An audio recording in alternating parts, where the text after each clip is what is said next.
भारत माता की जय, भारत माता की जय. निटूर येथील जाहीर सभेस उपस्थित असले आपल्या तालुक्याचे माजी मंत्री तथा पालकमंत्री आदरणीय संभाजीभाई पाटील निलंगेकरजी, तसेच जिल्ह्याचे प्रदेश प्रभारी प्राध्यापक किरणजी पाटीलजी, तसेच प्रदेश सचिव हरीशभाई पाटील निलंगेकरजी, तसेच आदरणीय अर्चनाताई पाटील चाकोरकरजी, जिल्ह्याचे सरचिटणीस संजय दोरेजी, तसेच सरपंच प्रतिभाताई पाटीलजी, तसेच दगडू साळुंखे विधानसभा प्रमुख अशोक केंद्रेजी, अशोक शिंदेजी, तसेच शिवराम मळेजी, रोहित पाटीलजी, बगाराव पाटीलजी, संध्याताई पाटीलजी, मनीषाताई शिंदेजी, उषाताई उफाडेजी, श्री आंबेगावजी, सर्व उपस्थित पदाधिकारी व ग्रामस्थ, आज ह्या ठिकाणी भारतीय जनता पार्टी व महायुतीचा उमेदवार म्हणून मला आदरणीय आपल्या देशाचे पंतप्रधान नरेंद्रभाई मोदी साहेब यांनी मला तिकीट दिलेलं आहे. मी आदरणीय नरेंद्रभाई मोदी, तसेच देशाचे गृहमंत्री अमित शाह साहेब, तसेच आपल्या देशाचे अध्यक्ष जे.पी. नड्डा साहेब, त्या महाराष्ट्राचे उपमुख्यमंत्री देवेंद्र फडणवीस साहेब, तसेच अजितदादा पवार साहेब, आदरणीय एकनाथ शिंदे साहेब, सगळ्या महायुतीचे मी ह्या ठिकाणी आभार मानतो. या ठिकाणी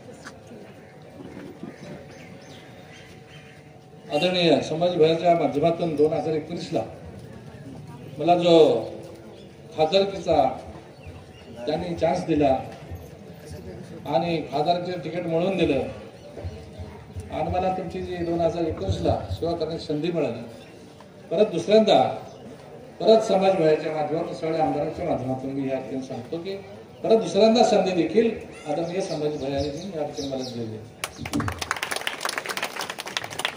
आज संभाजीभाईचं काम कामाचा पाडा जर वाचायचा म्हणला तर संभाजीभाईने खूप या ठिकाणी काम केलेले. आताच अर्चनाताईंनी सांगितलं आणि संभाजीभाईने मला या ठिकाणी काय काय निधी दिला. खरखर एक नेतृत्व, उभरतं नेतृत्व आपल्या देशाचं, आपल्या महाराष्ट्राचं आदरणीय संभाजीभाई पाटील आहेत.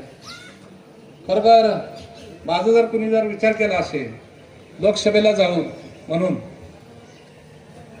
तर आदरणीय संभाजी पाटील साहेबांनी माझं एक निरीक्षण केलं त्या ठिकाणी की ह्या माणसाला येणाऱ्या लोकसभेत येणाऱ्या 19च्या ह्या माणसाला उमेदवारी दिली तर खरोखर आपल्या जिल्ह्याला न्याय मिळेल, आपण काहीतरी चांगलं काम केलं असेल असं त्यांना वाटतं त्यावेळेस. आणि मला त्यांनी त्यावेळेस जिल्हा परिषद सदस्य असताना सांगितलं होतं. मी बार ह्या सभेत सांगत असतो, प्रत्येक सभेत सांगत असतो, तरी मी इथेही सांगणार आहे की तुमच्यामुळं मला कानात सांगितले होते की मला गोरे साहेबांना त्या ठिकाणी जिल्हा परिषदेचे सभापती करायचं होतं, सामाजिक न्यायाचा, आणि मीही उत्सुक होतो. परंतु आदरणीय संभाजीभाईंनी मला आरोमा हॉटेलमध्ये सांगितलं की खासदार साहेब, त्यावेळेस खासदार नव्हतो, आपण थोडा थांबावं, सरकारी साहेब आपण थोडं थांबावं, माझा तुमच्या डोक्यामध्ये माझ्याबद्दल तुमचा दुसरा विचार आहे. म्हटलं कसला विचार आहे भैया? तर मला तुम्हाला खासदार करायचे, तुम्ही ह्याच्या नादाला लागू नका. आणि नंतर मी नक्कीच ते भयाचं ते डोक्यात तेवढा शब्द ठेवला 3 वर्ष 2.5 वर्ष, आणि माझ्या मी कामाला लागलो. आणि आदरणीय आपले संजय दोरे साहेब त्या ठिकाणी समाज कल्याण सभापती झाले. त्याबद्दल संभाजीभाईचे मी किती जरी ऋण व्यक्त केले तर ते कमीच आहेत. कारण संभाजीभाईमुळे मला खासदारकी मिळाली, आदरणीय मोदी साहेबांच्या समाजात जाण्याचा वेळ मिळाला, आमच्या संसदेमध्ये काम करण्याचा वेळ मिळाला. ते फक्त त्याचे जनक आहेत संभाजीभाई पाटील. जेव्हा मी संसदेमध्ये काम करत असताना मला एवढा मोठा अनुभव आला त्या ठिकाणी की आदरणीय मोदी साहेबाला पाहण्यासाठी, त्यांना भेटण्यासाठी आज भारतातच एवढी गर्दी नाही तर पूर्ण देशामध्ये गर्दी आहे. देशामध्ये लोक आपल्या आदरणीय मोदी साहेबाला ऐकतात, बघतात, त्यांचे मनोगत ऐकतात. म्हणून देशानं नेतृत्व मान्य केलेलं आहे की मोदी साहेबच हे देशाचे नेतृत्व करू शकतात, भारतात करू शकतातच. हा देश कुणाच्या हातात सुरक्षित आहे? आदरणीय मोदी साहेबांच्या हातात देश सुरक्षित आहे. मोदी साहेबांना अनेक महत्वपूर्ण निर्णय लोकसभेमध्ये केले माझ्या कार्यकाळामध्ये.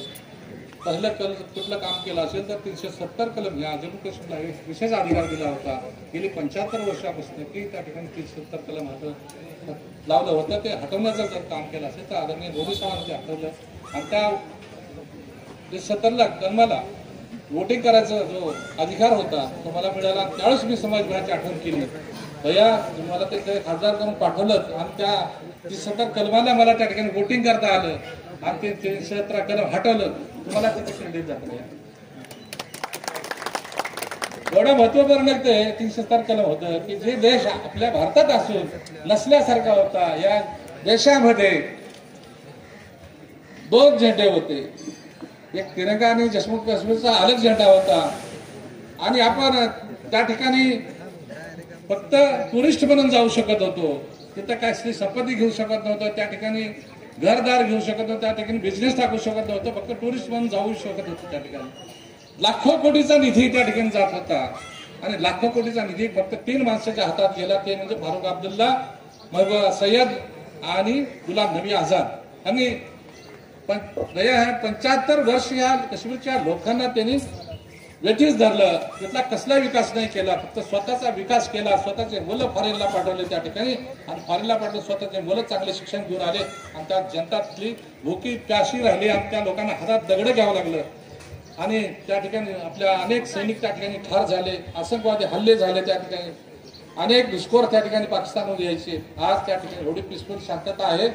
आज तुम्ही जाच काश्मीरला जवळजवळ 2 कोटी लोक आज काश्मीरला गेले. कुणीही माणसाला आपल्या भारतातल्या एकही माणसाला कसली तकलीफ नाही त्या ठिकाणी. ते लोक सांगतात आज 370 कलम हटवल्यामुळं आमचा काय विकास झाला. आम्ही 4 महिने काम करत असतो. 4 महिन्यामध्ये आम्ही 1 वर्षाचं कमवत असतो. तर आम्ही काय घेते दगड हातामध्ये. ह्या लोकांनी या काश्मीरच्या आमच्या या 3 नेत्यांनी आम्हाला लुटलं. आमच्या मुलाला शिक्षण द्यायला पाहिजे. आम्हाला आमचे मुलं फॉरेनला पाठवायला पाहिजेत.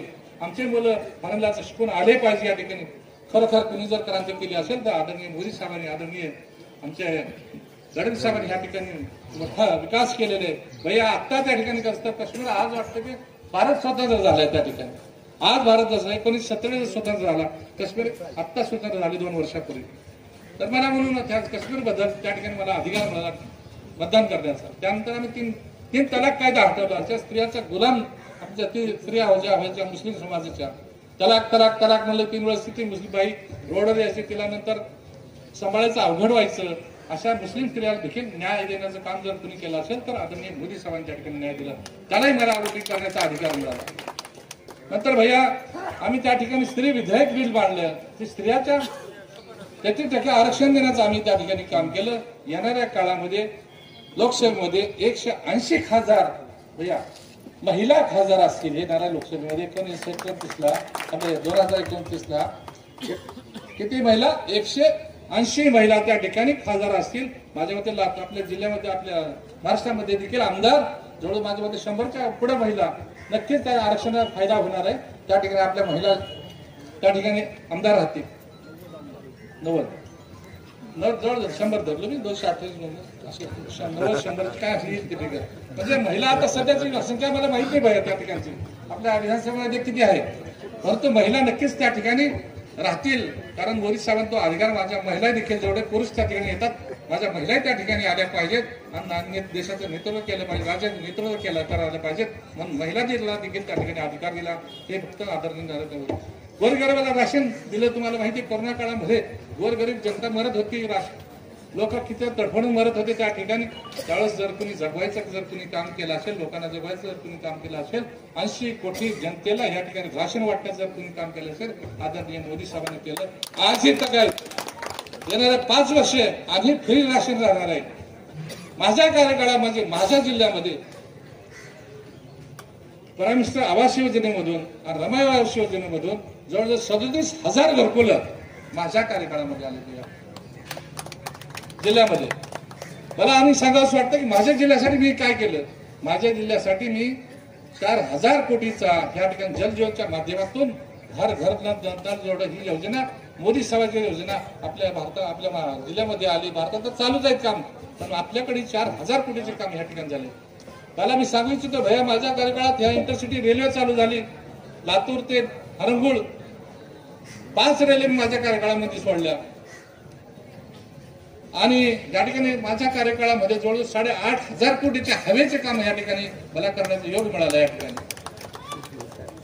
मला सांगावंसं वाटतं या ठिकाणी आपल्याला की आपण देशाचे पंतप्रधान आदरणीय नरेंद्र मोदी साहेबांना का करायचं, त्यासाठी करायचं का आपला देश सुरक्षित राहण्यासाठी, देश बलवान बनण्यासाठी, देश एक शक्तिशाली राष्ट्र बनलं पाहिजे, आपला जीडीपी वाढला पाहिजे.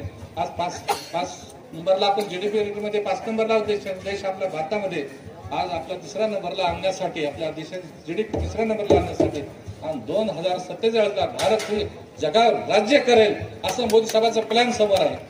आणि एनडीएच्या ह्याच्या समोर राहुल गांधी समोर काही प्लॅन नाही, फक्त मोदी को गिराओ, मोदी को गिराओ. अरे क्यों गिरा, तुम्हारे पास क्या प्लान है? मोदी गिरा क्या करने वाले थे? क्यों गिराने का मोदी को? मोदी अच्छा काम कर रहा है इसलिए, गरीबों के लिए काम कर रहा है इसके लिए, महिला के लिए काम कर रहा है इसलिए, देश का विकास कर रहा है इसके लिए. मोदी को बदलो, मोदी का बदलो, मोदी को बदलो. तुम साला तो देश को तो लुटे हो 75 साल तो तुम 65 साल तो देश को लुटे हो तुम लोग. अभी तो देश तरक्की कर रहा है. 62 वर्षामध्ये जे काही काम करू शकलं नाही आदरणीय मोदी साहेब 10 वर्षात काम करून दिलं या ठिकाणी. म्हणजे ह्यांच्याकडे भया कसलाही अजेंडा नाही. हे 100 मध्ये अलाउड होणार काही, हे 100च्या आतमध्ये अलाउड होणार. बरेचसे लोक मी हे मला व्याज करून सांगतो या ठिकाणी. पण फक्त मोदीला हटवायचं त्यांना, कारण ह्यांना खाण्यासाठी फक्त खायचं ह्यांना. त्यांचा जे त्याचा काही विकास पडलेला नाही. आज आम्ही भयाने या ठिकाणी 85 कोटी रुपये दिले. कसे दिले हो एका गावामध्ये 85 कोटी? मोदी साहेब वरती असल्यामुळं आणि खाली फडणवीस साहेब असल्यामुळं भयाने या ठिकाणी एवढा मोठा निधी आणला. भया मंत्री असते तर काही काय केलं असतं मला माहिती नाही. पण भयाचा चान्स चुकला. भया आमचे नक्कीच चांगले दिवस येणार या ठिकाणी मी तुम्हाला सांगतो. येणाऱ्या काळामध्ये आमचे भया नक्कीच या ठिकाणी एक मोठे मंत्री होऊन यावं एवढी माझी या ठिकाणी परमेश्वराच्या प्रार्थना करतो. येणाऱ्या काळामध्ये आम्हाला भयाचं नेतृत्व मिळावं, या महाराज आपल्या जिल्ह्याचं नेतृत्व करावं भयानी, एवढ्याच या ठिकाणी मी प्रार्थना सांगतो आणि माझी रजा घेतो. जय हिंद, जय महाराष्ट्र, जय भारत.